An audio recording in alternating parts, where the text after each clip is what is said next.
Il y a une scène que l'histoire officielle de la philosophie ne t'a jamais racontée. C'est 1881. Friedrich Nietzsche est seul dans une petite chambre, quelque part en Suisse. Il est malade, comme presque toujours. Ses yeux ne supportent plus beaucoup de lumière. Sa tête bat. Mais il y a un livre ouvert sur la table, un livre qu'il a commencé à lire presque par hasard, sur la recommandation de quelqu'un qui ne se doutait probablement pas de ce qu'il était sur le point de provoquer. Le livre est de Baruch de Spinoza. Et pendant que Nietzsche lit, quelque chose commence à lui arriver qui n'était pas de la colère. Pas encore. Ce n'était pas de l'admiration, du moins pas seulement. C'était quelque chose qui n'a pas de nom facile. C'était le genre de sensation que tu ressens quand tu regardes dans le miroir sous un angle que tu n'as jamais utilisé auparavant et que tu vois un visage que tu reconnais, mais qui en même temps semble trop étrange pour être le tien. Il était en train de se lire lui-même, écrit 200 ans plus tôt, par un homme qui avait été maudit par sa propre communauté avec une malédiction si sévère, si absolue, que même aujourd'hui les érudits discutent de quel était exactement le crime. Un homme qui avait été expulsé de sa synagogue à Amsterdam avec des mots criant abomination, ordonnant à personne de s'approcher de lui, à personne de lui parler, à personne de lire ce qu'il écrivait. Un homme qui, après cela, avait simplement disparu de la vie publique, était allé dans une petite pièce, avait commencé à polir des lentilles pour payer le loyer, et avait écrit en silence les idées les plus explosives que la philosophie occidentale ait jamais produites. Des idées que Nietzsche, 2 siècles plus tard, croyait être les siennes. C'est la fissure au centre de cette histoire. Et elle est plus profonde qu'elle n'en a l'air, parce que nous ne parlons pas d'une coïncidence intellectuelle. Nous ne parlons pas de 2 philosophes qui sont arrivés à des conclusions similaires par des chemins différents, comme cela arrive parfois dans la science lorsque 2 chercheurs découvrent la même chose en même temps. Nous parlons de quelque chose de plus troublant. Nous parlons d'un homme qui a construit toute son identité autour de l'idée d'être le premier à avoir le courage de dire certaines choses, et qui a découvert trop tard qu'un autre homme, plus silencieux, plus seul, plus persécuté, avait déjà dit tout cela avec une clarté qu'il n'a jamais surpassée. Nietzsche a dit que Dieu était mort. Spinoza avait dit, avec d'autres mots, que Dieu n'avait jamais été ce que les hommes imaginaient, et que l'appeler par le nom que la religion utilise était une manière sophistiquée de ne pas le comprendre. Nietzsche a attaqué la morale comme une invention des faibles pour contrôler les forts. Spinoza avait démontré avec un rigorisme géométrique que le bien et le mal n'existent pas dans la nature, que ce sont des mots que les hommes ont créés pour nommer leurs propres désirs et peurs. Nietzsche a nié le libre arbitre avec une férocité qui a choqué le monde occidental. Spinoza avait écrit sur le sujet des décennies avant la naissance de Nietzsche et était arrivé à la même conclusion avec un calme presque effrayant, comme quelqu'un qui décrit le comportement d'une pierre qui tombe. Nietzsche a parlé du retour éternel, de la nécessité d'aimer le destin, de dire oui à la vie sans demander de réduction ni de récompense. Spinoza avait vécu exactement cela, pas comme théorie, comme pratique, sans scandale, sans théâtre, seul dans sa chambre, polissant du verre, toussant, mourant à 44 ans sans jamais avoir publié son nom dans une seule œuvre philosophique de son vivant.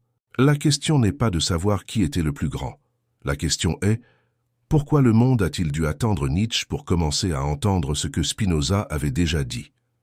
Et la réponse à cette question te dira quelque chose sur le monde que tu pensais connaître. Elle te dira comment les idées dangereuses sont traitées, pas avec des débats, pas avec des réfutations, avec le silence, avec l'expulsion, avec le retrait du nom des registres, la brûlure du livre dans la mémoire collective, la construction soigneuse d'un oubli qui semble naturel, mais qui a été architecturé avec une précision chirurgicale. Spinoza a été effacé. Et l'effacement a si bien fonctionné que le plus grand philosophe du siècle suivant a pu grandir, étudier, penser, publier et devenir célèbre sans jamais avoir lu l'œuvre de l'homme qui l'avait presque complètement précédé. Jusqu'à cette chambre, ce livre, ce 1881. Ce que Nietzsche a fait après avoir réalisé cela est le cœur de cette histoire. Parce qu'il n'est pas resté silencieux. Il n'a pas simplement fermé le livre, à respirer profondément et est passé à autre chose. Il y a eu une tension, une réaction. Une relation compliquée, contradictoire, parfois généreuse et parfois clairement inconfortable, entre ce qu'il a écrit sur Spinoza après ce moment et ce qu'il ressentait réellement. Et au centre de cette tension, Il y a une vérité sur l'ego des génies, sur la solitude des grandes idées, et sur le prix à payer quand on a le courage de dire ce que le monde ne veut pas entendre. C'est l'histoire que tu es sur le point de suivre. 14 blocs, une narration construite avec patience et profondeur qui va de l'Amsterdam du XVIIe siècle jusqu'à l'effondrement mental de Nietzsche à Turin, en passant par des synagogues, des salles de classe clandestines, des correspondances philosophiques qui ont changé le cours de la pensée, par des nuits où deux hommes séparés par le temps ont écrit sans le savoir la même page. Tu ne sortiras pas d'ici de la même manière que tu es entré. Commençons. Amsterdam, 1656. La ville sentait encore la mer et les épices. Les rues étroites du quartier juif, le Vloyenburg, étaient pleines de voix en yiddish, en portugais, en espagnol. C'était une communauté de survivants. Des descendants de juifs qui avaient fui l'inquisition ibérique, qui avaient traversé des océans et des déserts de persécution pour arriver à un endroit où ils pouvaient, enfin, être ce qu'ils étaient, sans mourir pour cela. Amsterdam était cet endroit. Tolérante, commerciale, pragmatique. Une ville qui avait appris que les affaires fonctionnent mieux lorsque les gens ne s'entretuent pas pour des différences religieuses. Et à l'intérieur de ce refuge construit avec tant de coups, à l'intérieur de cette communauté qui avait survécu à temps, il y avait un jeune homme de 23 ans qui était sur le point d'être détruit par les siens. Son nom était Baruch de Spinoza. Ce n'était pas un inconnu. Il était le fils d'un commerçant respecté, Michael de Spinoza, qui était arrivé du Portugal des décennies auparavant. La famille avait une position. Elle avait un nom. Elle avait la confiance de la communauté. Et Baruch était considéré comme l'un des jeunes les plus brillants que la synagogue ait produit. Il étudiait le Talmud avec une sérieux qui impressionnait les rabbins les plus âgés. Il avait une mémoire prodigieuse, une capacité d'analyse qui mettait les maîtres mal à l'aise, non pas parce qu'il n'apprenait pas, mais parce qu'il apprenait trop, et ensuite posait les mauvaises questions. Les questions qui n'avaient pas de réponse dans les limites du permis. Comment la Torah a-t-elle été écrite par Dieu, s'il y a des preuves internes dans le texte même qu'elle a été écrite par des hommes à des époques différentes? Comment Moïse a-t-il reçu les lois directement du Créateur de l'univers, si le texte contient des contradictions qu'aucun être omniscient ne commettrait? Comment l'âme est-elle immortelle, s'il n'y a aucune preuve rationnelle pour cette affirmation? Et toute l'expérience humaine suggère que lorsque le corps meurt, la conscience s'éteint simplement comme une bougie? Ce n'étaient pas des questions que l'on posait à voix haute. Pas à cet endroit, pas à cette époque, mais Spinoza les posait. Et plus que de les poser, il a commencé à y répondre. Pas avec colère, pas avec provocation, avec ce calme troublant qui serait la marque de toute sa vie intellectuelle. Un calme que ceux qui le connaissaient décrivaient comme presque surnaturel, comme s'il ne ressentait tout simplement pas la peur que toute personne sensée devrait ressentir face aux conséquences de ce qu'il disait. Peut-être qu'il ne ressentait pas vraiment, ou peut-être qu'il ressentait et avait simplement conclu, encore jeune, qu'il y avait des choses pires que la peur, comme le mensonge, comme la soumission intellectuelle, comme le silence devant une vérité que tu ne peux plus t'empêcher de voir. Le Chérem est arrivé en juillet 1656. Il faut comprendre ce qu'était un Chérem pour saisir le poids de ce qui s'est passé ce jour-là. Ce n'était pas une simple excommunication au sens chrétien où tu es éloigné des sacrements mais peux continuer à vivre ta vie normale. C'était un bannissement total, une mort sociale. La communauté juive d'Amsterdam était la famille, le réseau d'affaires, le système de soutien, l'identité de chacun de ses membres. Être expulsé d'elle n'était pas simplement perdre la religion. C'était tout perdre. L'emploi, les amis, les voisins, la possibilité d'être enterré correctement, la possibilité que tes enfants se marient, la possibilité de tout contact humain avec les personnes que tu avais aimées toute ta vie. Le document lu à la synagogue Talmud Torah ce jour-là est l'un des textes les plus violents jamais produits par une communauté religieuse contre l'un de ses membres. Il parle d'abominations horribles et d'erreurs monstrueuses sans spécifier lesquelles. Il ordonne que personne ne parle à Spinoza, que personne ne lui écrive, que personne ne lui rende aucun service, que personne ne reste dans le même logement que lui, que personne ne s'approche à moins de 4 coudées de distance. Il demande que le nom de Spinoza soit maudit jour et nuit, en se couchant et en se levant, en entrant et en sortant. Et jusqu'à aujourd'hui, presque 400 ans plus tard, les historiens débattent de ce que Spinoza avait exactement fait pour mériter une punition d'une telle ampleur. Parce que le document ne le dit pas, il y a des théories, il y a des spéculations. Certains disent donc qu'il y avait des dénonciations selon lesquelles il avait publiquement remis en question l'immortalité de l'âme. D'autres suggèrent qu'il y avait un composant financier, un litige concernant l'héritage de son père décédé 2 ans auparavant. Certains affirment que les autorités civiles d'Amsterdam ont exercé des pressions sur la direction juive pour agir, préoccupés par les rumeurs selon lesquelles un jeune juif diffusait des idées qui pourraient troubler l'ordre public. Mais la vérité la plus probable, celle que les textes qu'il produirait au cours des années suivantes confirment à chaque ligne, est plus simple et plus dévastatrice que n'importe quelle théorie du complot.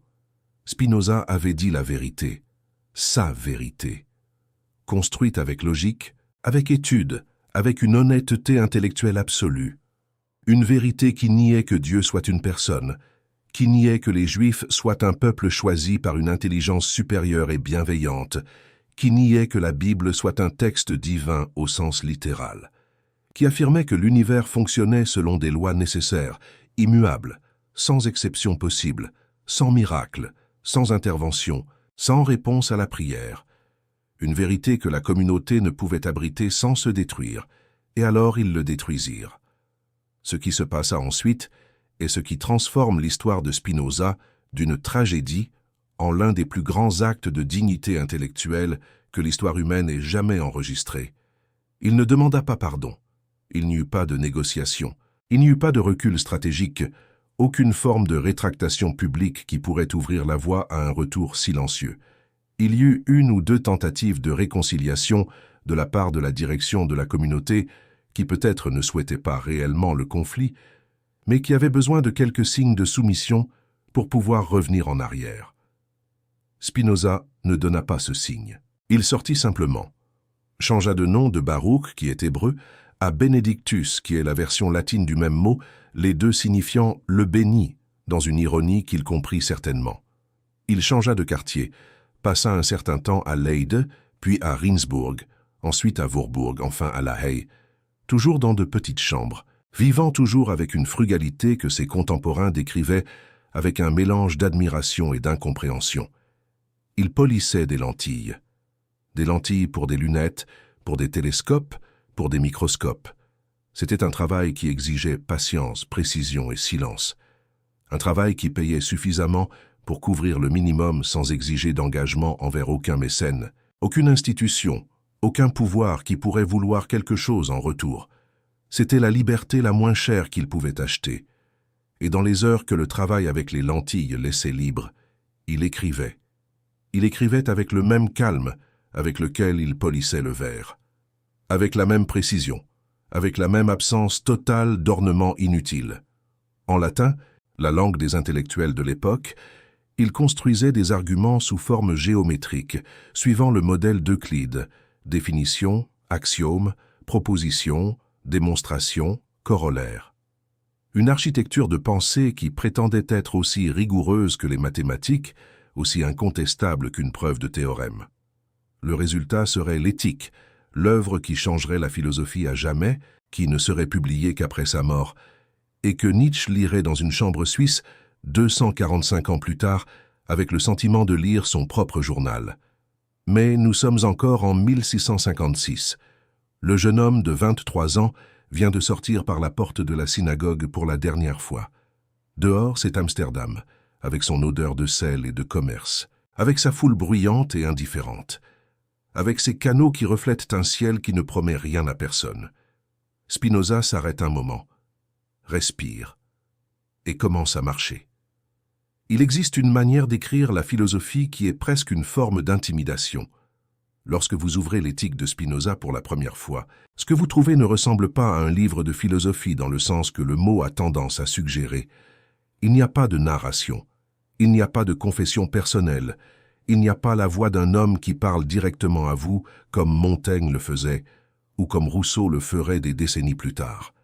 Il n'y a même pas le dialogue socratique, cette forme douce de vous conduire à travers le raisonnement par des questions qui semblent naïves, mais qui vous mènent, pas à pas, vers un précipice que vous n'aviez pas réalisé que vous approchiez. Ce qu'il y a, c'est de la géométrie. Définition, axiome, proposition, démonstration, corollaire, scolie.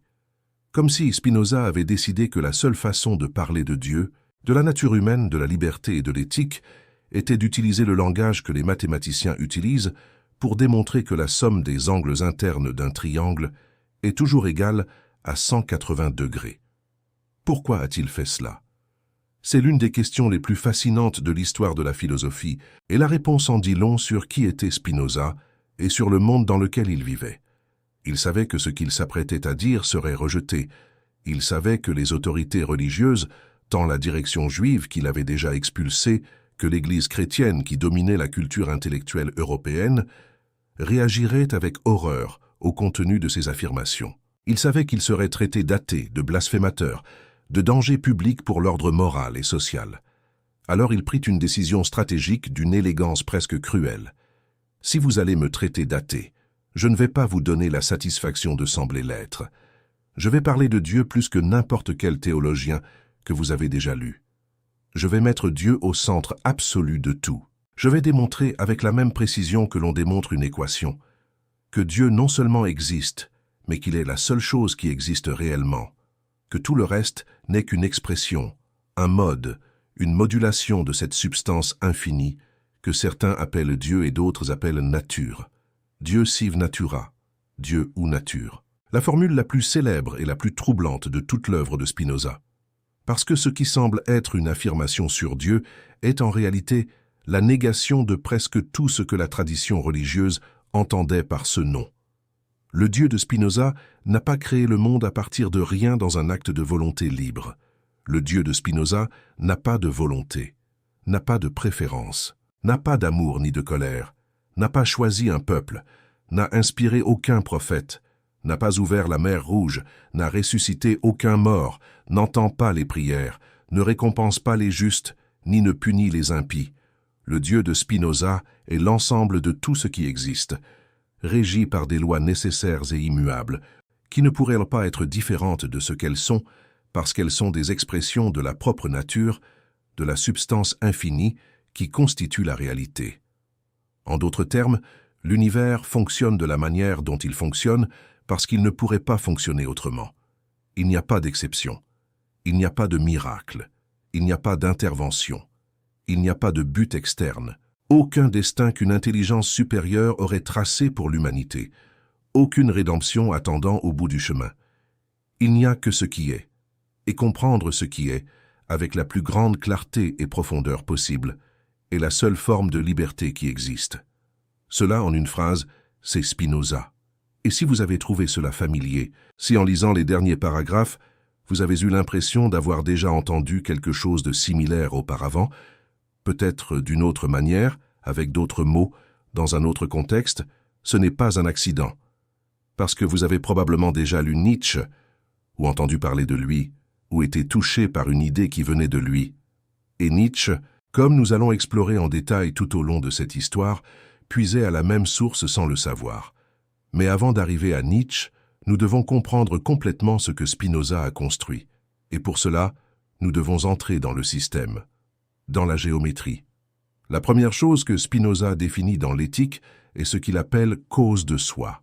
Quelque chose qui est cause de soi-même. Quelque chose dont l'essence implique l'existence. Quelque chose qui ne peut pas être conçu comme n'existant pas. Cette chose est Dieu, ou la substance, ou la nature, les trois noms pour la même chose. Et ici commence le premier grand acte de subversion intellectuelle, car dans la tradition philosophique que Spinoza avait étudiée, l'idée que Dieu est la seule véritable substance n'était pas nouvelle. Descartes, le philosophe qui a le plus influencé la formation intellectuelle de Spinoza, était arrivé près de cela, mais avait fait un pas en arrière au moment décisif. Descartes avait séparé le monde en deux substances, l'esprit res cogitant et la matière res extensa. Deux types de choses fondamentalement différentes qui existent en parallèle et qui se relient d'une manière qu'il n'a jamais réussi à expliquer de manière satisfaisante. Spinoza résolut le problème avec une brutalité élégante. Il n'y a pas deux substances, il y en a une. L'esprit et la matière ne sont pas deux choses différentes. sont deux attributs de la même chose infinie. Ce sont deux manières différentes de décrire le même phénomène. Quand vous pensez à une pensée, et quand les neurones de votre cerveau s'activent en motifs électriques, vous n'observez pas deux réalités parallèles qui s'influencent mystérieusement. Vous observez la même réalité décrite dans deux langages différents. Cela a résolu un problème philosophique de siècles, mais cela a créé un scandale théologique de dimension incontrôlable. Parce que si Dieu est la seule substance, et si tout ce qui existe est un mode de Dieu, alors vous, Ono, qui lisez cela maintenant, êtes un mode de Dieu, et la pierre sur le trottoir est un mode de Dieu, et le virus qui tue est un mode de Dieu, et la souffrance est un mode de Dieu, et le mal est un mode de Dieu, et Dieu n'a pas de choix sur rien de tout cela. Parce que Dieu n'est pas une personne qui choisit. Dieu est la totalité de ce qui existe, s'exprimant avec la nécessité d'une loi mathématique. 2 plus 2 égale 4, non pas parce que quelqu'un a décidé. C'est parce que cela ne pourrait pas être autrement. Et l'univers est ce qu'il est pour la même raison. Vous sentez le poids de cela. Parce que c'est ici que beaucoup de gens ferment le livre. Non pas par difficulté intellectuelle, mais par quelque chose de plus viscéral. Par une résistance qui vient d'un endroit plus profond que le raisonnement. La sensation que si cela est vrai, quelque chose se perd. Quelque chose qui semblait important. La sensation que vous comptez d'une manière spéciale. Qu'il y a un Père qui vous connaît. Qu'il y a un but qui vous inclut. Spinoza n'avait pas de patience pour ce confort, non pas parce qu'il était cruel, mais parce qu'il était arrivé à la conclusion que ce confort était l'origine de presque toute la souffrance humaine, que les guerres religieuses, les persécutions, les inquisitions, les massacres commis au nom de Dieu, tout cela jaillissait de la racine empoisonnée d'un Dieu inventé, à l'image des pires impulsions humaines. Un Dieu qui a des favoris, qui a des ennemis, qui se venge, qui récompense l'obéissance et punit le doute. Détruire cette image n'était pas pour Spinoza un acte de nihilisme. C'était un acte de soin, une chirurgie douloureuse mais nécessaire. Et maintenant, avant de continuer, je dois vous poser une question. Vous êtes arrivé ici parce que quelque chose dans cette histoire vous a captivé, parce qu'il y a quelque chose en Spinoza, dans cette voix qui parle du fond du XVIIe siècle, avec une clarté qui semble impossible, qui résonne avec quelque chose que vous avez vous-même déjà ressenti, mais que vous n'avez peut-être jamais réussi à articuler. Alors écrivez dans les commentaires maintenant, pas plus tard, maintenant. Quel a été le moment de votre vie où vous avez réalisé qu'une croyance qui vous avait été donnée n'était plus suffisante, que la version du monde qu'on vous avait enseignée ne couvrait plus tout ce que vous deviez comprendre? C'est le moment que Spinoza a vécu, et Nietzsche a vécu, et si vous êtes arrivé ici, c'est probablement le moment que vous avez également vécu. Et si vous voulez continuer ce voyage, si vous voulez comprendre où tout cela mène, ce que Nietzsche a fait avec cet héritage, ce que les deux hommes ont en commun, et où ils divergent de manière qui révèle plus sur la nature humaine que n'importe quel manuel de psychologie, alors abonnez-vous maintenant. Pas parce que c'est une chaîne de philosophie académique, avec des tableaux verts et des termes techniques, mais parce que ce que vous allez trouver ici, bloc par bloc, est le type de conversation qui change la façon dont vous voyez le monde lorsque vous éteignez la lumière la nuit. Abonnez-vous et continuons. Parce que le prochain chapitre de la vie de Spinoza est là où la philosophie rencontre le sang. Il y a une distinction que Spinoza a faite avec toute clarté et qui a coûté trop cher pour être ignorée. Ce n'était pas seulement une distinction philosophique, c'était une distinction politique. C'était une distinction qui, selon qui l'écoutait et dans quel contexte, pouvait sonner comme la chose la plus libératrice jamais dite, ou comme la déclaration de guerre la plus audacieuse contre tout ce que les pouvoirs de l'époque considéraient comme sacré.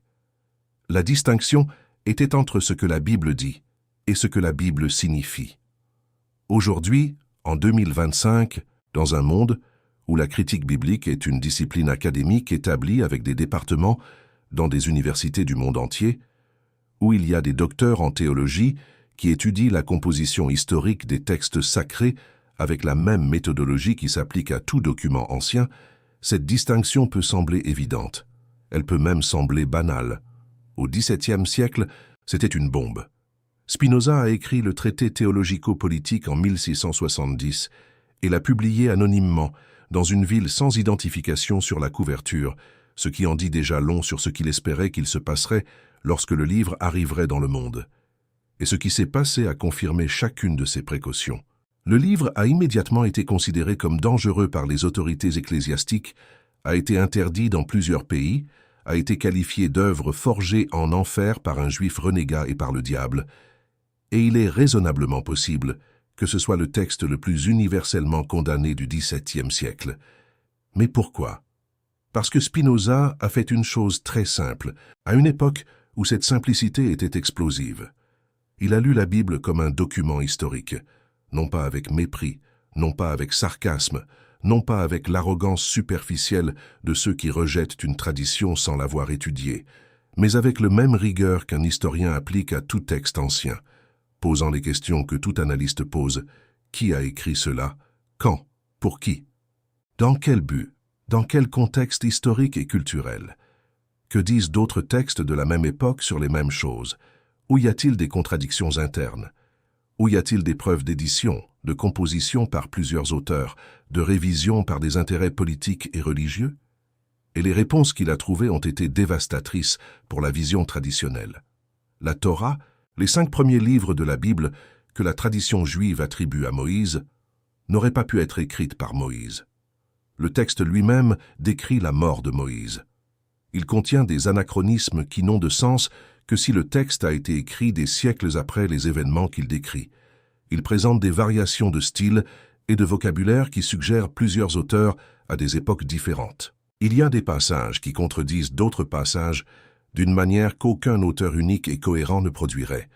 Ce n'était pas une opinion de Spinoza, c'était de la philologie, c'était une analyse textuelle. C'était le type de travail que tout érudit honnête, appliquant les mêmes critères qu'il applique à Homère ou à Thucydide, arriverait aux mêmes conclusions. Mais Homère et Thucydide n'étaient pas considérés comme la parole de Dieu. Et là était le problème. Parce que si la Bible a été écrite par des hommes dans des contextes historiques spécifiques, avec des buts politiques et sociaux spécifiques, dans des langues qui ont subi l'évolution et la corruption de toutes les langues humaines, alors elle n'est pas la transmission littérale et infaillible de la volonté d'un être infini et omniscient. C'est un document humain, extraordinairement riche, extraordinairement complexe, capable de contenir une sagesse profonde et d'avoir servi de boussole morale pour des civilisations entières, mais humain. Et si c'est humain, alors l'autorité que les institutions religieuses revendiquent comme médiateur entre ce texte et la vie des gens est une autorité construite, non reçue. C'est une autorité politique, non divine. C'est un pouvoir qui se maintient par la tradition et par la peur, non par la logique ou par l'évidence. Cet argument entre les mains de Spinoza n'était pas un outil de destruction gratuite. C'était un outil politique avec un but très spécifique. Spinoza était un républicain. Dans le sens le plus profond du terme, il vivait dans la République néerlandaise, l'une des expériences politiques les plus intéressantes de l'Europe du XVIIe siècle, et croyait sincèrement que la liberté de pensée et d'expression n'était pas seulement un droit philosophique abstrait. C'était la condition nécessaire pour que toute société s'épanouisse, pour que la science progresse, pour que la paix soit durable. Et le plus grand ennemi de cette liberté, dans son analyse, étaient les institutions religieuses qui revendiquaient le droit de contrôler ce que les gens pouvaient penser, dire, publier et croire, sur la base d'une autorité qu'il avait démontré être fabriquée. Le traité théologico-politique était donc en même temps une œuvre de critique biblique, une défense de la liberté d'expression et une attaque contre la théocratie. 3 bombes dans une seule couverture anonyme. La réception a été proportionnelle. Ce qui est fascinant et que presque aucune narration populaire sur Spinoza ne mentionne, c'est qu'il n'est pas resté indifférent à la réaction. Ce n'était pas un ascète déconnecté des conséquences de ce qu'il écrivait.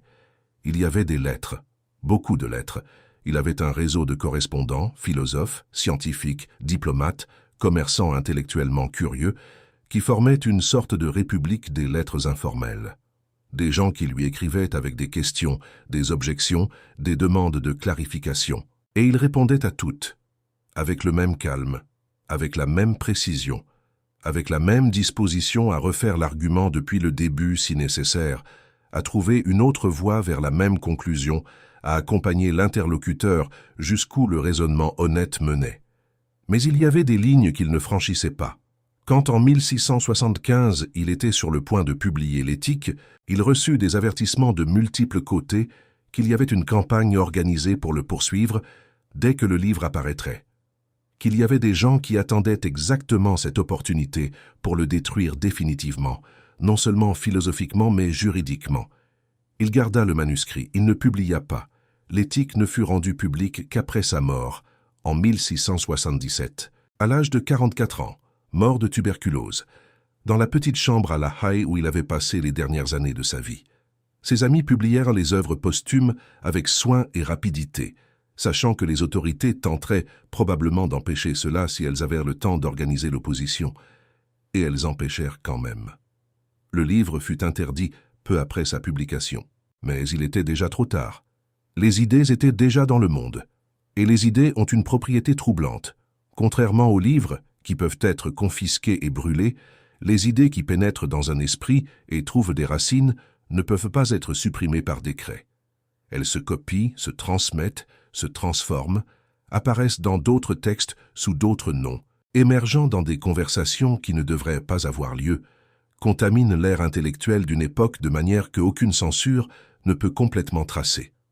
L'Éthique fut interdite. Mais elle pensa à travers Leibniz, qui l'a lu et nia à l'avoir lu.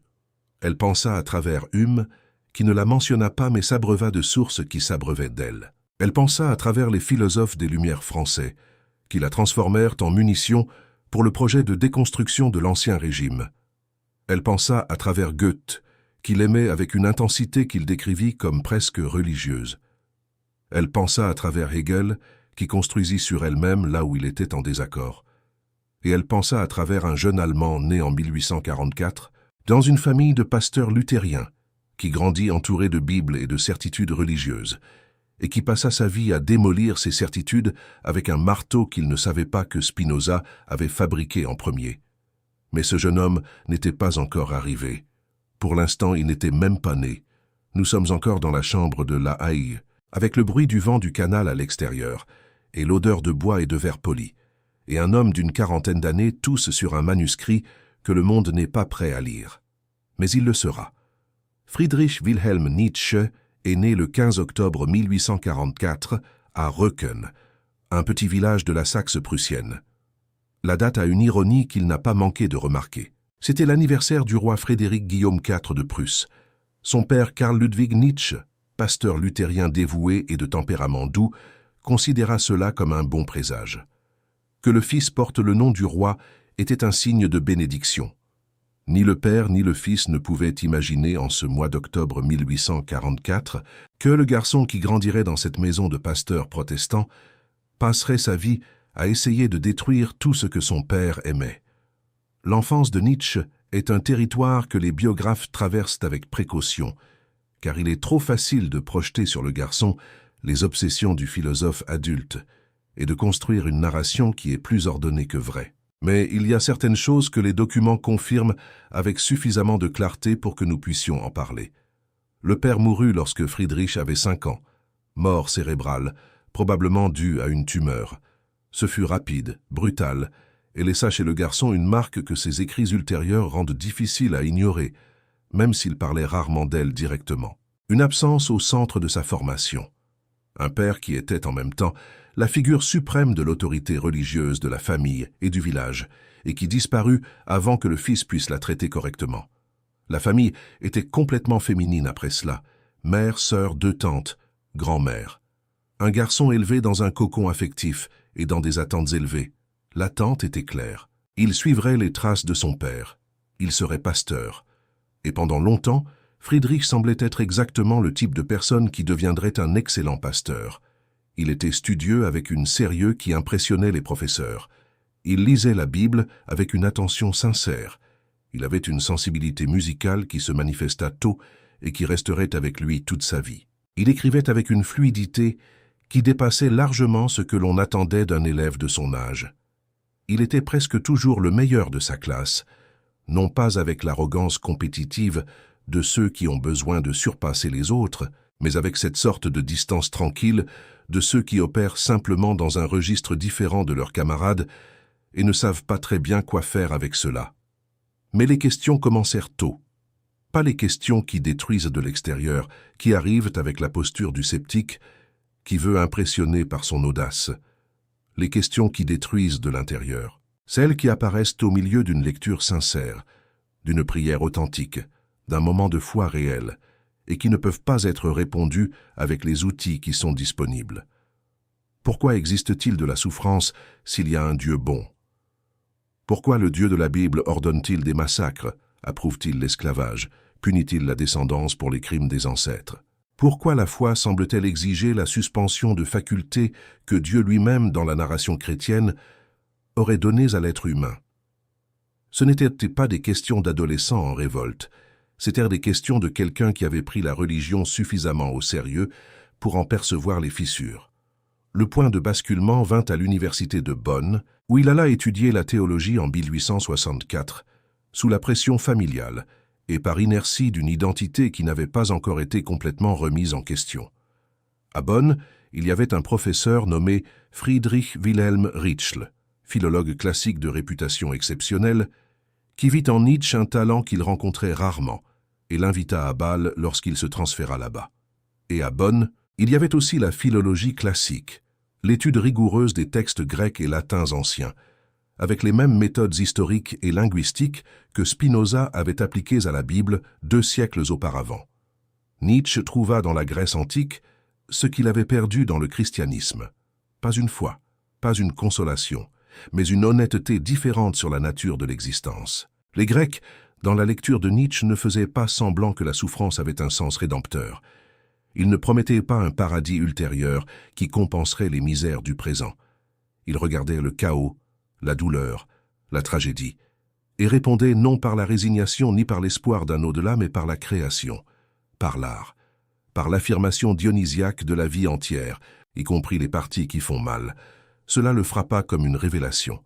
Et quand il commença à écrire, lorsque La naissance de la tragédie parut en 1872 et scandalisa les philologues classiques de l'époque par le mélange de rigueur académique et de spéculation philosophique, lorsque devint clair que le jeune professeur de Bâle n'avait pas la moindre intention d'être simplement un érudit compétent dans les limites établies de la discipline, le projet de vie de Nietzsche était défini.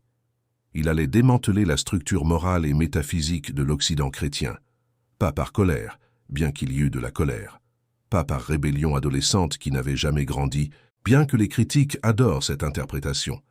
Mais parce qu'il était parvenu à la conviction qui grandissait chaque année avec de nouveaux arguments, de nouvelles analyses, de nouvelles perspectives, que cette structure était en train de tuer l'humanité.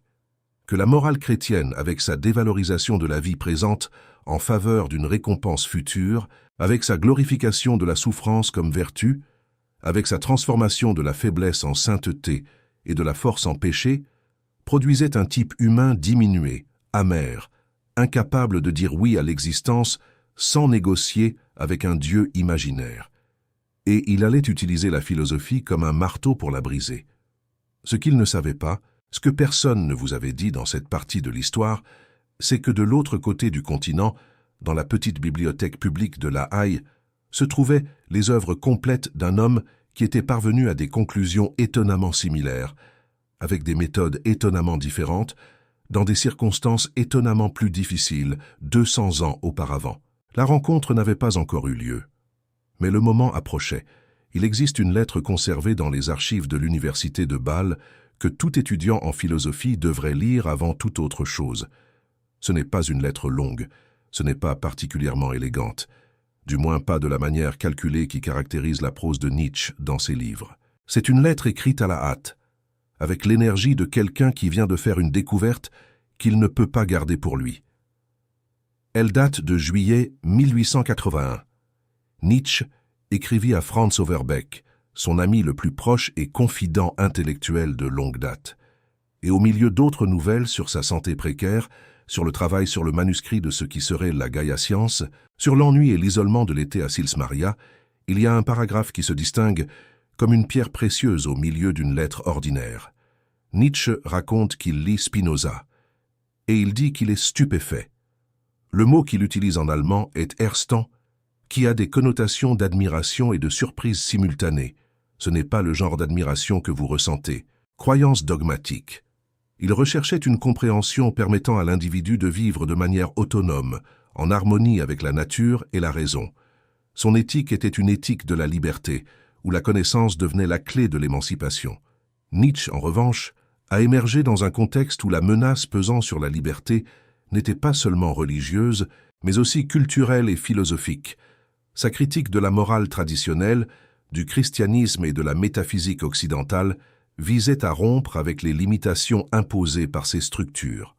Pour lui, la volonté de puissance n'était pas seulement une affirmation de la vie, mais aussi une réponse à la décadence des valeurs qu'il observait autour de lui. Tandis que Spinoza recherchait la paix dans la compréhension, Nietzsche recherchait la force dans la lutte.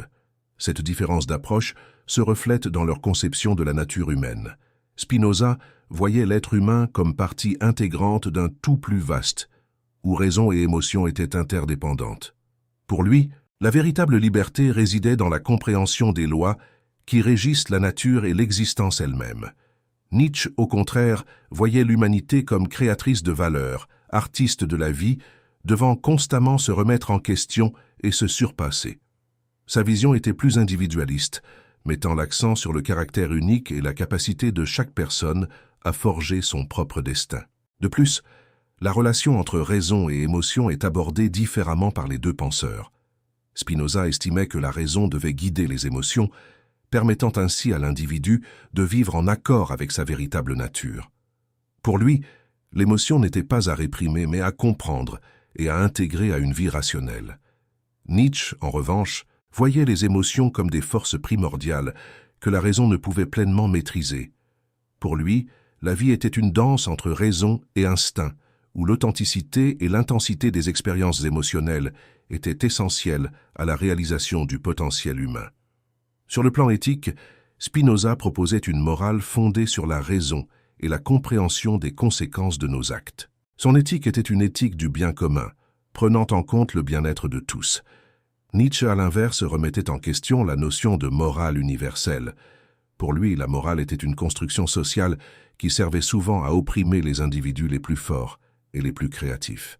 Son éthique était une éthique de l'affirmation de la vie, où la création de nouvelles valeurs et le dépassement des limitations imposées par la morale traditionnelle étaient fondamentaux.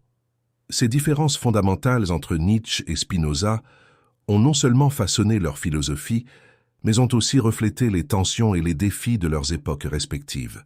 Tandis que Spinoza recherchait la liberté dans un monde dominé par la superstition et la religion, Nietzsche luttait contre l'apathie et le déclin des valeurs dans un monde qui, à ses yeux, avait perdu son sens. La relation entre les deux penseurs est donc complexe et multiforme, révélant à la fois des similitudes et des divergences dans leur conception de la vie, de la liberté et de la condition humaine. Pour explorer cette relation, il est essentiel de reconnaître que, malgré leurs différences, les deux philosophes ont apporté une contribution significative à la pensée occidentale. Spinoza, avec son insistance sur la raison et l'éthique de la liberté, et Nietzsche, avec sa critique de la morale et son éloge de la vie, offrent des perspectives précieuses qui continuent de résonner dans la philosophie contemporaine. La tension entre leurs idées n'est pas seulement un champ de bataille intellectuel, mais un terrain fertile pour le dialogue et la réflexion sur ce que signifie être humain dans un monde en constante évolution. Passion que l'ignorance nourrit, afin qu'ils puissent vivre une vie plus rationnelle, plus libre, plus puissante au sens véritable. La béatitude était l'horizon, la paix était la destination.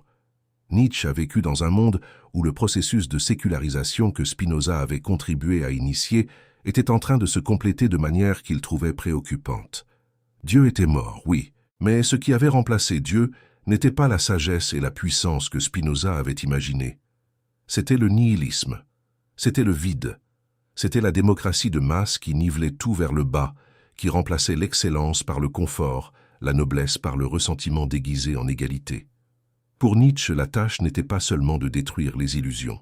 C'était de créer de nouvelles valeurs. C'était le surhomme, non pas comme une réalité existante, mais comme un projet, une direction, une tension vers des formes d'existence qui n'existaient pas encore. Spinoza dirait que Nietzsche cherchait dans le futur ce qui pouvait être trouvé dans le présent, que la liberté n'est pas quelque chose à conquérir dans un demain utopique, mais quelque chose à réaliser maintenant, dans ce corps, dans cette vie, avec cette connaissance. Nietzsche dirait que Spinoza avait trouvé la paix trop tôt, qu'il avait résigné la tension créative dans une contemplation qui, aussi rationnelle soit-elle, restait une forme d'évasion, une fuite de la nécessité de créer plutôt que de simplement comprendre. Lequel des deux a raison? C'est la mauvaise question. La bonne question est que chacun d'eux a-t-il vu que l'autre ne voyait pas? Ou la perspective de chacun éclaire-t-elle un angle mort de l'autre? Parce que s'il y a quelque chose que cette histoire essaie de démontrer, c'est que la philosophie n'est pas un championnat. C'est une conversation. Et les conversations les plus riches sont celles entre des interlocuteurs qui pensent différemment. Il y a un troisième point de comparaison qui nous mènera encore plus loin. C'est la question de la morale, ou plutôt de la critique de la morale. Tous deux la font. Tous deux déconstruisent l'édifice de la moralité traditionnelle, religieuse, transcendante, avec une férocité sans précédent dans la philosophie occidentale qui les a précédés. Mais les motifs sont différents, et cette différence de motifs conduit à des conclusions qui pointent dans des directions opposées. Pour Spinoza, la morale religieuse est problématique parce qu'elle est basée sur l'ignorance. Les personnes qui obéissent à la loi de Dieu, par peur de l'enfer ou espoir du paradis, ne sont pas moralement supérieures à celles qui agissent de leur propre impulsion. Elles sont, en réalité, moralement inférieures, car leur comportement est déterminé par des passions, la peur et l'espoir, plutôt que par une connaissance véritable de ce qui est bon. La liberté éthique commence lorsque vous agissez à partir de la compréhension rationnelle de ce qui augmente votre puissance et celle des autres, non à partir de commandements hétéonomes que vous obéissez sans comprendre. Pour Nietzsche, la morale chrétienne est problématique pour une raison différente. C'est une inversion des valeurs produites par le ressentiment des faibles contre les forts. Les esclaves qui ne pouvaient pas se venger de leur maître physiquement ont inventé un système de valeurs dans lequel les vertus des forts, la vitalité, l'affirmation, le plaisir de vivre, le pouvoir, ont été recodifiées comme des vices, et les caractéristiques des faibles, l'humilité, la patience, l'abnégation, la souffrance, ont été recodifiées comme des vertus. C'est une analyse sociologique de la morale, une généalogie. Non pas la morale est erronée parce qu'elle viole la raison, mais la morale est celle-ci parce qu'elle a été produite par ses forces sociales dans ce contexte historique pour ses objectifs. La différence entre les deux critiques est énorme. Spinoza dit « la morale religieuse est ignorance ». Nietzsche dit « la morale religieuse est un mensonge stratégique ». Spinoza propose « comprends mieux et tu agiras mieux ». Nietzsche propose « crée de nouvelles valeurs car celles qui existent ont été construites pour te diminuer ». Et ici nous arrivons au point où les deux penseurs sont en même temps plus proches et plus éloignés. Plus proches parce que tous deux refusent l'obéissance aveugle à tout système moral externe. Tous deux placent l'être humain comme la source et le critère de la valeur. Tous deux nient tout fondement transcendant à l'éthique. Plus éloignés parce que Spinoza croit que la raison peut construire une éthique positive, un chemin vers la joie et la liberté qui ne dépend pas de création arbitraire, et Nietzsche soupçonne profondément tout système qui promet cette sécurité, car toute systématisation est, pour lui, une forme de cristallisation qui empêche le mouvement vital. Deux hommes, la même lutte, destins différents. Et au milieu de tout cela, la question qui demeure, pourquoi le monde a-t-il mis 200 ans pour laisser l'un arriver à l'autre? Il y a une question que vous vous posez probablement déjà, et que toute personne honnête qui est arrivée jusqu'ici dans cette histoire doit se poser. Si Spinoza était si brillant, si radical, si fondamental pour la tradition philosophique occidentale, pourquoi est-il resté inconnu si longtemps? Pourquoi Nietzsche, un homme qui avait étudié la philosophie avec une profondeur exceptionnelle, qui avait lu les Grecs dans le texte original, qui connaissait Kant et Schopenhauer et Leibniz et Hume, a-t-il pu arriver à 37 ans sans avoir lu Spinoza de manière substantielle? La réponse a plusieurs couches, et chaque couche révèle quelque chose de différent sur la façon dont les idées circulent ou ne circulent pas dans les sociétés humaines. La première couche est la plus évidente, la censure. Les œuvres majeures de Spinoza ont été interdites presque immédiatement après leur publication. Le traité théologico-politique, publié anonymement en 1670, a été banni par le synode de Hollande en 1674, L'éthique, publiée posthumément en 1677, a été incluse dans l'Index Librorum Prohibitorum de l'Église catholique et interdite dans plusieurs États protestants également. Cela ne signifie pas que les œuvres ont disparu. Les livres interdits ont une tendance troublante pour les pouvoirs qui les interdisent. L'interdiction augmente souvent la circulation clandestine. Mais la circulation clandestine est différente de la circulation ouverte. Cela signifie que le texte parvient à quelques-uns, ceux qui ont des connexions, des ressources, à la disposition à prendre un risque, mais il n'atteint pas tout le monde. Cela signifie que lorsqu'il arrive, il vient sans l'appareil critique et pédagogique qui aide à encadrer et à transmettre une pensée, sans commentaire, sans introduction, sans la médiation de professeurs et d'universités qui intègrent la pensée dans une tradition.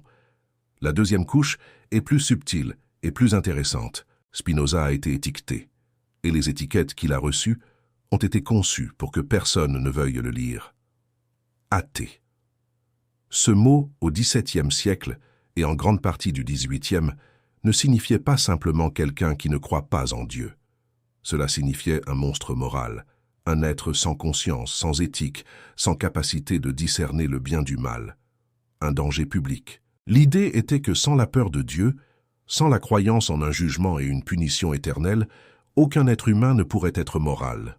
L'athée, par définition, était quelqu'un capable de tout. Traiter Spinoza d'athée n'était pas seulement une accusation religieuse.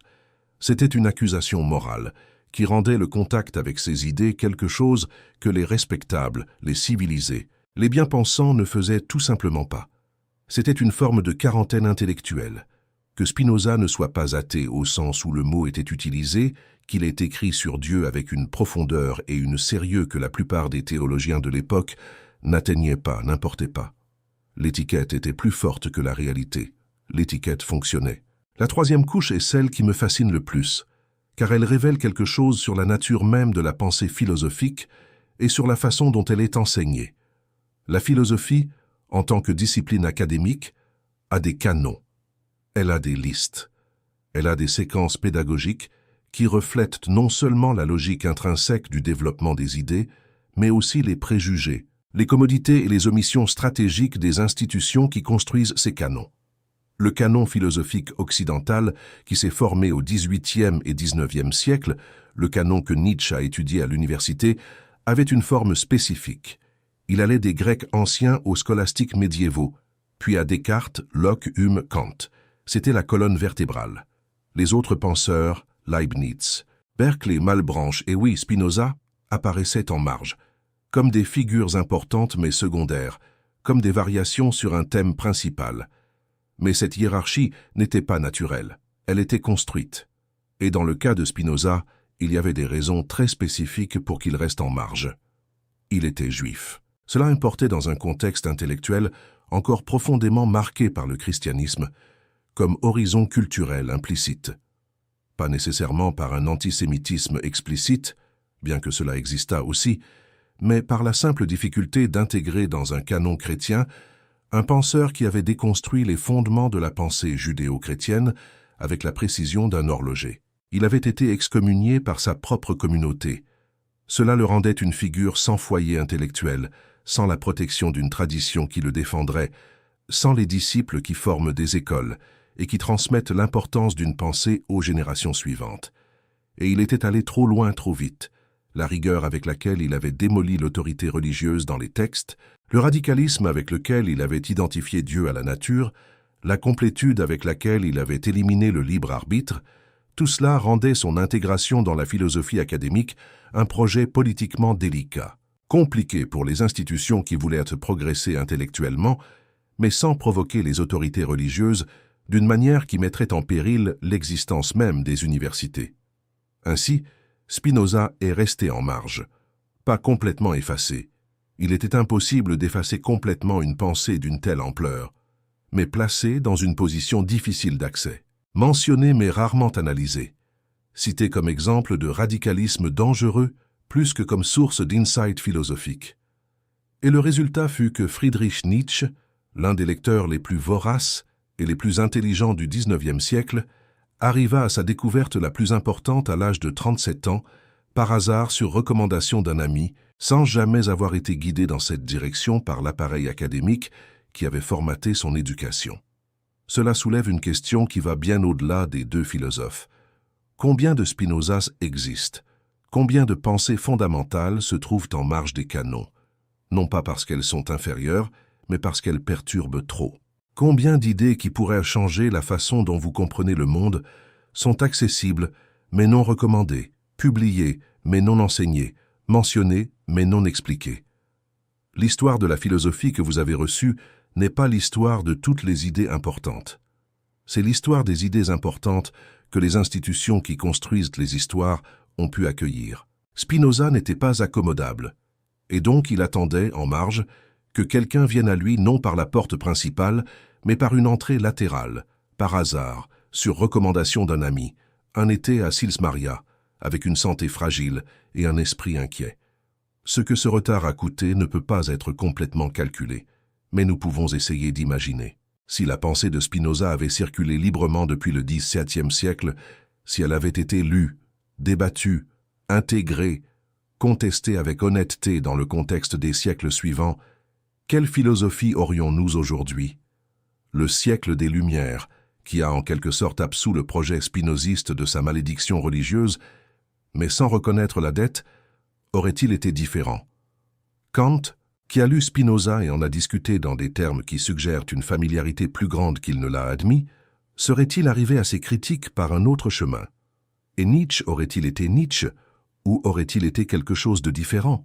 Quelque chose qui inclurait la paix contemplative de Spinoza avec la férocité créative qui était véritablement la sienne. Il n'y a pas de réponse à cela. L'histoire n'a pas de véritable subjonctif, mais les questions révèlent le coût réel du silence stratégique qui a entouré Spinoza pendant si longtemps. Et elles révèlent, dans un sens qui va au-delà de la philosophie, combien nous perdons chaque fois que nous laissons la peur ou la commodité déterminer quelles voies parviennent jusqu'à nous. Turin, janvier 1889. Friedrich Nietzsche sortit de sa chambre un matin d'hiver et vit un cheval être frappé par un cocher au milieu de la place Carlo Alberto. Ce qui se passa ensuite est l'une des scènes les plus citées et les plus interprétées de l'histoire de la philosophie, et aussi l'une des plus difficiles à vérifier avec précision, car les témoins étaient rares et les récits sont arrivés filtrés par des années de mythification. Ce que l'on sait, c'est que Nietzsche s'est avancé vers le cheval, qu'il a embrassé le cou de l'animal, qu'il a commencé à pleurer, qu'il a été ramené dans sa chambre par des voisins, qu'il n'a jamais complètement retrouvé la raison. Il avait 44 ans, le même âge auquel Spinoza était mort. La coïncidence, si tant est qu'il s'agisse d'une coïncidence, a la qualité de celle que l'histoire semble produire spécifiquement pour ceux qui y sont attentifs. L'effondrement de Nietzsche était attendu par ceux qui le connaissaient de près. Sa santé s'était progressivement détériorée au fil des ans. Les migraines devenaient de plus en plus fréquentes et incapacitantes. La vue continuait à poser problème. L'isolement s'était approfondi à un point tel que ses amis le trouvaient préoccupant. Et dans les mois qui ont précédé Turin, il y avait des signes dans les textes et les lettres d'une accélération qui dépassait ce que n'importe quelle intensité créative pouvait expliquer. Ecce Homo, le livre autobiographique qu'il a écrit à l'automne 1888, quelques mois avant l'effondrement, a des chapitres intitulés « Pourquoi suis-je si sage ?» et « Pourquoi suis-je si intelligent ?» et « Pourquoi écris-je des livres si bons ?» Il y a une grandeur qui déborde les limites du style littéraire. Il y a des lettres de la même période signées Le Crucifié ou Dionysos, des lettres adressées à des rois et à des dirigeants politiques, avec des instructions sur la façon de réorganiser l'Europe. La folie était en train d'arriver, et ce qu'elle révélerait, ce qu'elle laisserait à la surface lorsque les défenses rationnelles qui organisent la personnalité seraient démantelées, est le sujet de débats qui se poursuivent encore aujourd'hui. Certains disent que c'était une paralysie générale causée par la syphilis. D'autres pointent vers une prédisposition génétique. Il y avait une histoire de maladie neurologique dans la famille paternelle. Il y en a qui suggèrent, plus récemment, que la cause était un méningiome, un type de tumeur cérébrale bénigne mais qui, selon l'emplacement, peut produire exactement les symptômes que Nietzsche a présentés au fil des ans. Mais il y a une autre dimension de l'effondrement que la biologie ne couvre pas complètement. Nietzsche avait passé sa vie entière à un niveau de tension intellectuelle et existentielle que peu d'êtres humains soutiennent aussi longtemps. La contradiction centrale de sa vie, qui était celle d'un homme prêchant l'affirmation radicale de la vie, tout en vivant dans une douleur physique presque constante, dans la solitude, dans un échec commercial absolu. Ses livres se vendaient à des chiffres dérisoires, s'étaient aiguisés dans les dernières années d'une manière que les lettres et les notes rendent difficile à ignorer. Il était arrivé au point qu'il avait lui-même décrit comme le plus effrayant et le plus nécessaire, le nihilisme complet, la destruction de toutes les valeurs établies, le point zéro où rien ne soutient plus rien. Le Dieu est mort, poussé jusqu'à ses dernières conséquences. Et de l'autre côté de cet abîme, ce qu'il avait proposé n'était pas une certitude, c'était un pari, le surhomme, le retour éternel, la volonté de puissance comme principe créatif. Ce n'étaient pas des concepts qu'il avait démontrés, ce étaient des visions qu'il avait invoquées, des images poétiques d'une possibilité qu'il ne savait pas lui-même si elle était réalisable. Spinoza, de l'autre côté de l'histoire, avait atteint le même point de démolition de toutes les valeurs traditionnelles et avait trouvé, de l'autre côté, non pas un pari mais une compréhension. L'amour intellectualiste Dei, la paix qui vient de voir les choses telles qu'elles sont, la joie qui ne dépend pas du fait que le monde soit différent de ce qu'il est. Cette paix, Nietzsche ne l'a pas eue. Et une partie de ce que cette histoire essaie de faire est de demander pourquoi. Était-ce le tempérament? Était-ce la circonstance? Était-ce le 19e siècle avec ses projets politiques colossaux et ses peurs de nihilisme collectif que Spinoza n'avait pas affronté de la même manière? Ou y avait-il quelque chose dans le système de Nietzsche, dans la structure même de la pensée qu'il avait construite, qui rendait cette paix impossible pour lui? Il y a une entrée dans les carnets de Nietzsche, non publiée de son vivant, que les chercheurs localisent autour de 1887, 2 ans avant l'effondrement. Il réfléchit à Spinoza et écrit quelque chose qui mérite d'être considéré avec attention. Il dit que Spinoza avait réussi, par le chemin de la connaissance, une forme de béatitude qu'il, Nietzsche, considère suspecte. Non par malhonnêteté intellectuelle, il ne remet pas en question la sincérité de Spinoza, mais parce que la béatitude implique une arrivée, implique un repos, implique qu'il y a un point au-delà duquel il n'est plus nécessaire d'aller plus loin. Et cela, pour Nietzsche, est la capitulation la plus sophistiquée qui existe. Une renonciation déguisée en sagesse. Spinoza aurait répondu, s'il avait pu, que Nietzsche confondait la paix avec l'inertie, que le conatus ne s'arrête jamais, que la puissance d'exister que la compréhension produit n'est pas une pause dans le mouvement, mais un approfondissement de celui-ci. Qu'il y a plus de vitalité en celui qui comprend véritablement qu'en celui qui lutte sans relâche. Mais Spinoza n'était pas là pour répondre. Et Nietzsche, à Turin, avec un cheval autour du cou et la raison glissant, était arrivé à un point que sa philosophie avait cartographié avec précision, mais pour lequel il n'avait pas trouvé la sortie que Spinoza avait trouvée. L'homme qui avait proclamé l'affirmation la plus radicale de la vie était en train d'être détruit par elle. L'homme qui avait déconstruit toute la compassion comme faiblesse était en train d'embrasser un cheval maltraité sur une place de Turin en pleurant. Il y a quelque chose dans ce moment qui va au-delà de la pathologie.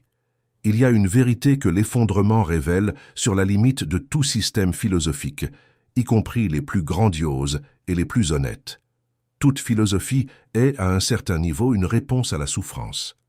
Spinoza a répondu à la souffrance de l'expulsion, de la solitude, de la persécution, par la compréhension, avec la construction d'un système qui plaçait chaque douleur à sa place dans un tout nécessaire et trouvait dans cette nécessité non pas une prison, mais une forme de paix. Nietzsche a répondu à la souffrance de la douleur physique, de la solitude intellectuelle, de l'indifférence du monde par la création, avec la proposition d'une vitalité si intense qu'elle transcenderait la souffrance non pas en la comprenant, mais en l'affirmant avec tout le reste. La question qui reste, celle qui n'a pas de réponse simple, et qui est précisément pour cela qu'il vaut la peine de la poser, est laquelle des deux stratégies est plus durable. Laquelle d'entre elles peut survivre non seulement dans le laboratoire de la pensée abstraite, mais dans la vie réelle, avec sa douleur réelle, ses pertes réelles, ces moments où un cheval se battant sur une place d'hiver semble soudainement le symbole de tout ce que vous avez passé votre vie à essayer de changer et que vous n'avez pas réussi.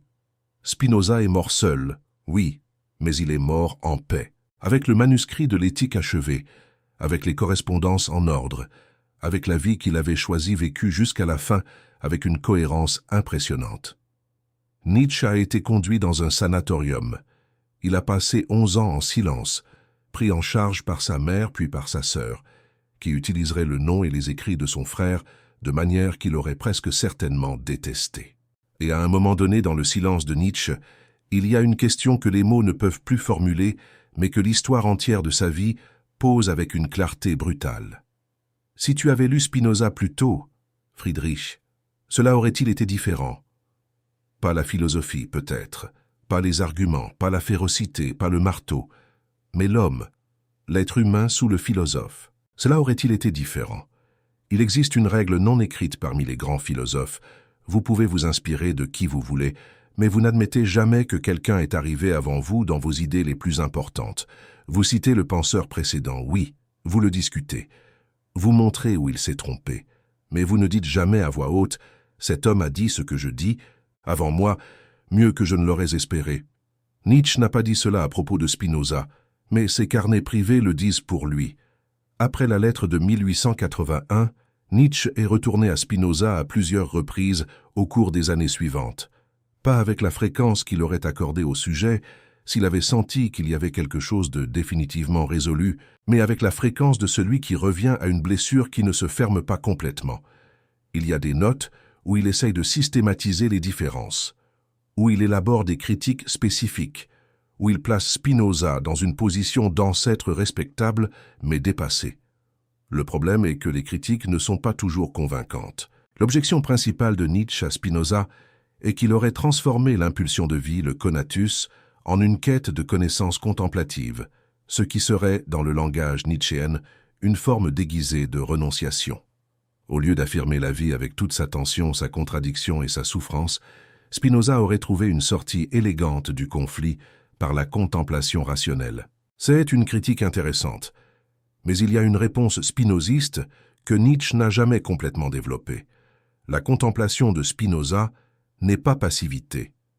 C'est la forme d'existence la plus active qu'il puisse imaginer. Comprendre les choses sub specie aeternitatis n'est pas fuir la vie. C'est la vivre avec la plus grande intensité possible, sans les distorsions de la peur, de l'espoir illusoire, du ressentiment. Ce que Nietzsche voyait comme renonciation, Spinoza l'appellerait libération. Et voici le nœud qui n'a jamais été dénoué entre les deux. Ils avaient des idéaux de liberté différents. Pour Spinoza, la liberté est la compréhension de la nécessité. Pour Nietzsche, la liberté est la création de nouvelles valeurs. Ce sont deux mouvements opposés qui partent du même diagnostic. Le monde humain est organisé autour d'illusions qui diminuent la vie. Mais tandis que Spinoza dit « comprenez les illusions et vous serez libre », Nietzsche dit « détruisez les illusions et créez quelque chose de nouveau à leur place ». Lequel d'entre eux vous suivez dépend, en fin de compte, d'un choix tempéramental qu'aucune philosophie ne peut faire pour vous. Ce qui est révélateur et que les biographes soulignent rarement suffisamment, c'est que dans les dernières années avant l'effondrement, lorsque la grandeur des lettres suggère que les mécanismes rationnels de Nietzsche étaient en défaillance, il a complètement cessé de mentionner Spinoza, comme si le miroir était trop grand pour être regardé. Il y a un chapitre de l'histoire de Nietzsche que les admirateurs du philosophe préfèrent oublier, non pas parce qu'il est moins vrai, mais parce qu'il est profondément inconvenant. Après l'effondrement à Turin, Nietzsche a passé les 11 dernières années de sa vie en silence, d'abord sous les soins de sa mère, puis de sa sœur, Elisabeth Förster-Nietzsche, qui serait l'administratrice de son héritage intellectuel et l'une des figures les plus problématiques de l'histoire de la philosophie moderne. Elisabeth n'était pas une femme sans intelligence, mais c'était une femme avec des ambitions qui divergeaient fondamentalement des idées de son frère. Elle était une antisémite convaincue à un moment où l'antisémitisme devenait une force politique organisée en Europe. Elle avait épousé un activiste du mouvement pan-germanique et tenté de fonder une colonie aryenne au Paraguay, projet qui a échoué de manière spectaculaire. Le mari est mort, la colonie a sombré, Elisabeth est retournée en Allemagne, et elle a trouvé, dans le frère silencieux et incapable de se défendre, une opportunité. Elle a créé l'archive Nietzsche, a contrôlé l'accès aux manuscrits, à éditer les correspondances, à organiser les écrits posthumes d'une manière qui favorisait des interprétations de la pensée de Nietzsche compatibles avec le nationalisme allemand croissant, et plus tard, avec le nazisme. Ce qui est une ironie de proportion presque insupportable. Parce que Nietzsche avait écrit explicitement contre l'antisémitisme, il avait rompu avec Richard Wagner en partie à cause de l'antisémitisme de Wagner. Il avait qualifié les Allemands de peuple devenu stupide. Il avait dit des choses sur la nation et l'État qui rendraient toute lecture nazie de sa pensée une falsification évidente pour quiconque le lirait avec honnêteté.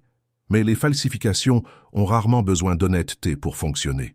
Elles ont besoin de contrôle sur les documents, sur les éditions, sur l'accès. Et Élisabeth avait tout cela.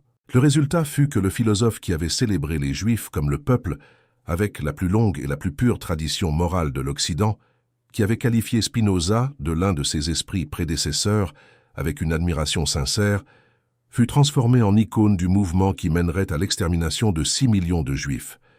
Spinoza, le Juif excommunié d'Amsterdam, et Nietzsche, le philosophe qu'il avait reconnu comme précurseur, réunis par l'histoire dans une ironie qui n'a pas de nom adéquat. La réhabilitation philosophique de Nietzsche a pris des décennies. Les chercheurs ont dû retourner aux manuscrits originaux, aux lettres non éditées, aux carnets qu'Élisabeth avait sélectionnés et manipulés pour retrouver le véritable Nietzsche sous le Nietzsche fabriqué. Et le véritable Nietzsche, celui qui émerge de ses sources primaires, est beaucoup plus proche de Spinoza que le récit officiel des deux ne l'admet souvent.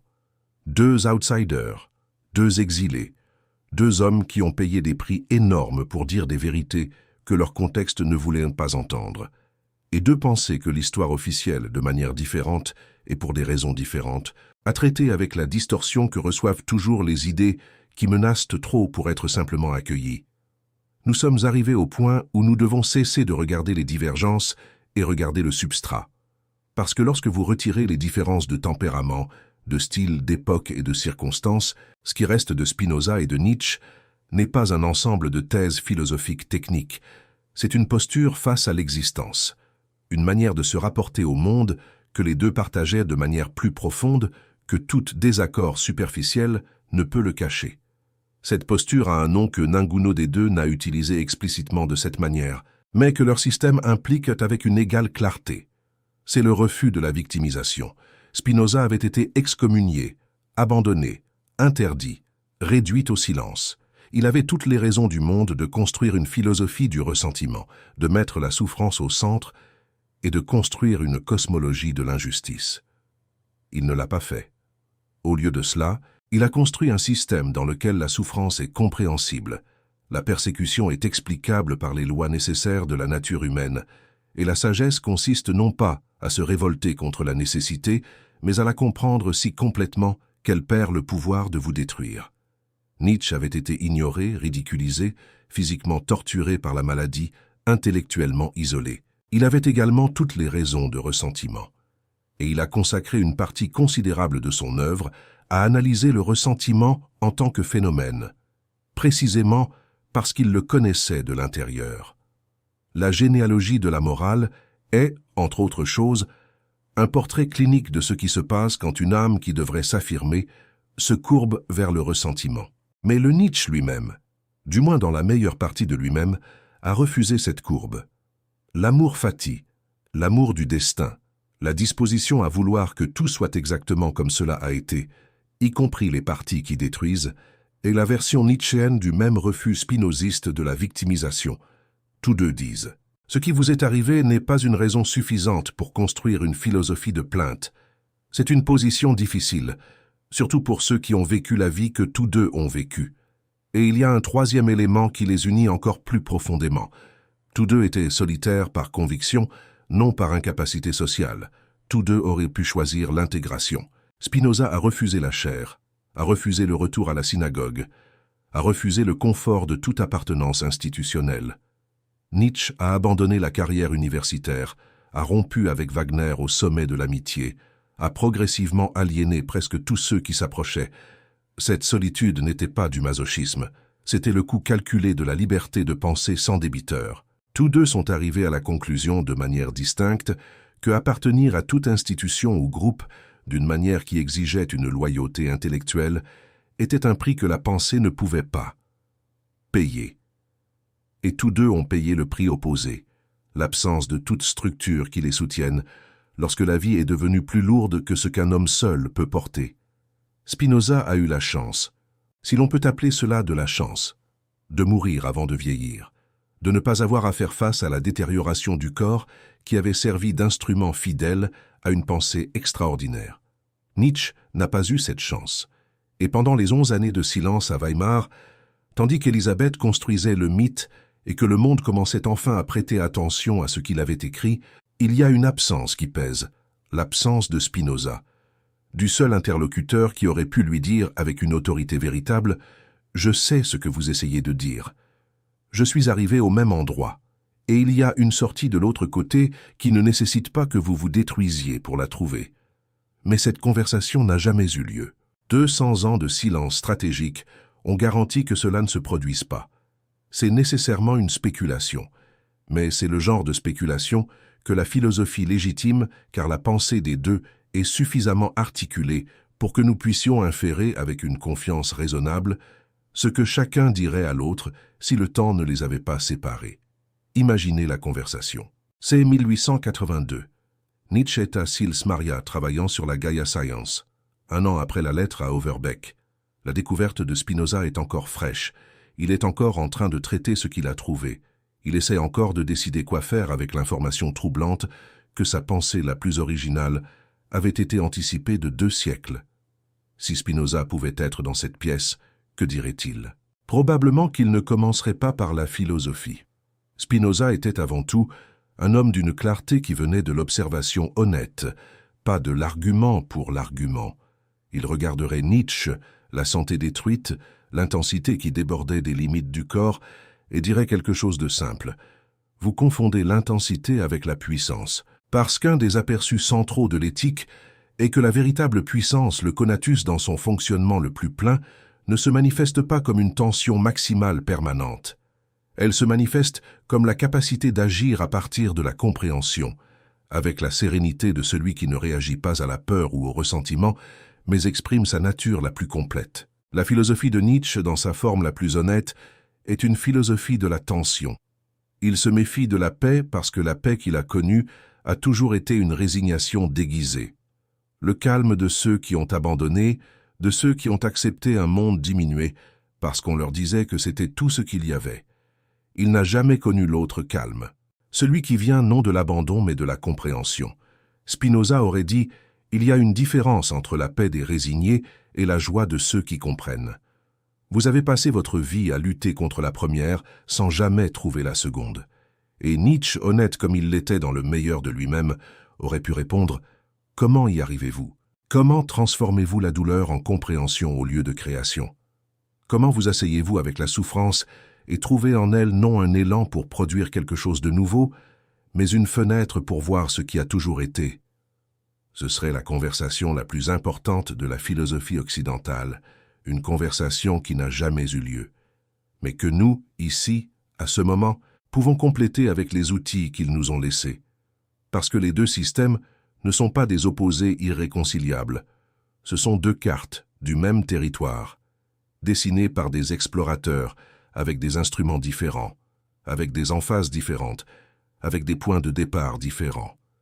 La carte de Spinoza est plus sereine, plus complète, plus mathématiquement précise. La carte de Nietzsche est plus vivante, plus irrégulière, plus honnête sur les parties qui font mal. Un philosophe qui parviendrait à utiliser les deux en même temps aurait quelque chose de rare, le courage de Nietzsche pour regarder la réalité sans embellissement, et la paix de Spinoza pour ne pas être détruit par ce qu'il voit. C'est un projet pour une vie entière, peut-être pour plusieurs. Spinoza est mort en 1677 sans savoir qu'il avait fondé quelque chose. Il n'avait pas fondé une école, il n'avait pas fondé une religion, il n'avait pas fondé un mouvement politique sous ce nom. Il avait simplement écrit avec la plus grande honnêteté qu'il pouvait et laissé le texte dans le monde, faisant confiance avec une foi entièrement rationnelle que les idées vraies trouvent leur chemin même lorsque tous les chemins semblent bloqués. Et elles ont trouvé. Le spinozisme, en tant que catégorie philosophique identifiable, a commencé à émerger au XVIIIe siècle avec une force que ceux qui avaient essayé d'effacer Spinoza n'avaient pas prévue. Lessing, le dramaturge et philosophe allemand, a déclaré publiquement en 1780 qu'il était spinoziste, ce qui a provoqué un scandale connu sous le nom de Pantheismusstreit, la controverse du panthéisme, qui a mobilisé les plus grands intellectuels allemands de l'époque et a mis Spinoza au centre d'un débat qui ne pouvait plus être ignoré. Goethe a lu Spinoza et a dit que l'éthique avait produit en lui un effet de profond apaisement que aucune autre œuvre n'avait produit. Hegel l'a étudié avec le sérieux qu'il réservait aux penseurs qui le défiaient réellement. Schelling a construit sur lui, et Schopenhauer, qui influencerait directement Nietzsche, a puisé chez Spinoza de manière qu'il admettait rarement. Le souterrain avait émergé, et après Nietzsche, le processus s'est accéléré. Le XXe siècle a redécouvert Spinoza à plusieurs reprises et dans de multiples contextes. Les philosophes français Gilles Deleuze et Louis Althusser ont écrit sur lui avec une urgence qui rendait clair qu'il parlait de questions vivantes, non d'archéologie intellectuelle. Le neuroscientifique Antonio Damasio a publié en 2003 un livre intitulé « À la recherche de Spinoza », arguant que la théorie des émotions et du corps de Spinoza avait anticipé des découvertes fondamentales des neurosciences modernes de 3 siècles. La physique quantique, avec sa révélation que l'observateur n'est pas séparé de l'observé, résonne avec le monisme de Spinoza de manière que les physiciens philosophiques n'arrêtent pas d'explorer. L'écologie, avec sa compréhension que les êtres humains ne sont pas propriétaires de la nature, mais partie d'un système dont ils dépendent complètement, est spinoziste avant même de connaître le nom. Nietzsche, pour sa part, a eu un destin plus compliqué. Enlevé par le nazisme grâce à sa sœur, réhabilité avec difficulté après 1945, relu avec soin, récupéré de la distorsion et découvert, dans la seconde moitié du XXe siècle, comme l'un des penseurs les plus nécessaires pour comprendre la condition postmoderne, l'effondrement des grands récits, la nécessité de créer des valeurs à une époque où les valeurs reçues ne soutiennent plus le poids de la réalité. Foucault a dit qu'il était nietzschéen. Derrida a dialogué avec lui. La psychanalyse, la théorie critique, les études culturelles, tous ont puisé chez Nietzsche de manière qui confirme ce qu'il avait promis, qu'il écrivait pour un avenir qui ne serait pas son présent. Et ce qui est remarquable, et que peu d'analyses soulignent, c'est qu'au cours des 30 dernières années, la recherche philosophique sérieuse sur les deux penseurs a progressivement pointé dans la même direction. Ils sont plus similaires que Nietzsche ne l'a admis. Ce sont les deux moitiés d'un projet que ni l'un ni l'autre n'a complété seul. Spinoza a donné la base. Un monde sans illusions transcendantes, gouverné par la nécessité, où la liberté est la compréhension de cette nécessité, et où la joie est possible sans conforts imaginaires. Nietzsche a donné l'urgence. La nécessité non seulement de comprendre ce monde, mais de l'affirmer activement, de créer de la valeur à l'intérieur, de ne pas se contenter de la contemplation lorsque la vie exige aussi l'action. Ensemble, ils forment quelque chose qu'aucun des deux n'a atteint complètement individuellement. Une philosophie qui est à la fois honnête sur le réel et capable de soutenir un être humain qui vit à l'intérieur. Nous arrivons à la fin, non à la fin de l'histoire de Spinoza, qui continue d'être lue et découverte, non à la fin de l'histoire de Nietzsche, qui continue d'être débattue, déformée, récupérée et relue, mais à la fin du parcours particulier que nous avons parcouru ensemble, des canaux d'Amsterdam à la chambre de Turin, des théorèmes géométriques au marteau philosophique, de la géométrie de Dieu à la mort de Dieu. Et voici la question que vous ne pouvez pas éviter si vous êtes arrivé jusqu'ici. Que faites-vous avec cela? Ce n'est pas une question rhétorique, c'est la question la plus concrète que cette histoire laisse sur la table. Parce que ce que Spinoza et Nietzsche avaient en commun, au-delà de tous les arguments philosophiques techniques, au-delà des similitudes de système et des différences de tempérament, c'était une conviction qu'ils exprimaient de manière différente, mais avec une intensité égale. La conviction que la plupart des gens vivent des vies organisées autour de croyances qu'ils n'ont jamais examinées, que les certitudes que nous portons sont arrivées jusqu'à nous par transmission culturelle, par pression sociale, par peur, par habitude, par commodité, et non par un choix conscient et honnête. Que la vie non examinée pour utiliser la formulation de Socrate que les deux connaissaient, n'est pas seulement philosophiquement insatisfaisante. C'est une façon de ne pas être complètement vivant. Spinoza a passé toute sa vie à construire les outils pour cet examen. La géométrie de l'éthique est effrayante parce qu'elle ne vous laisse pas échapper. Vous devez suivre l'argument. Vous devez arriver aux conclusions ou trouver où l'argument échoue. Il n'y a pas de place pour le « je préfère ne pas y penser ». Soit vous entrez dans le système et allez jusqu'au bout, soit vous fermez le livre. Et admet qu'il a préféré le confort de l'illusion.